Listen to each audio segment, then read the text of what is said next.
কি কপাল আমার! এত কাজ করি সারাদিন, ভাগ্যের চাকা যেন ঘুরতেই চায় না। গুরু, ভাগ্যের চাকা পরিশ্রমী ঘোরে।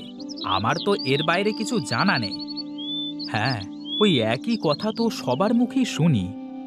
আমার কি মনে হয় গুরু, আমাদের এমন কিছু করা উচিত যাতে করে আমরা তাড়াতাড়ি অনেক টাকা উপার্জন করতে পারি।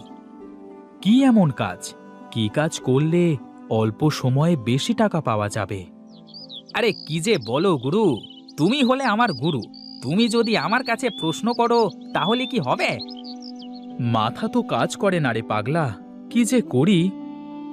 বলি কি গুরু, আমরা এক কাজ করতে পারি। কি কাজ? বল দেখি। এই চলো, আমরা আজ থেকে সব কাজ বাদ দিয়ে ব্যাংক ডাকাতি করি।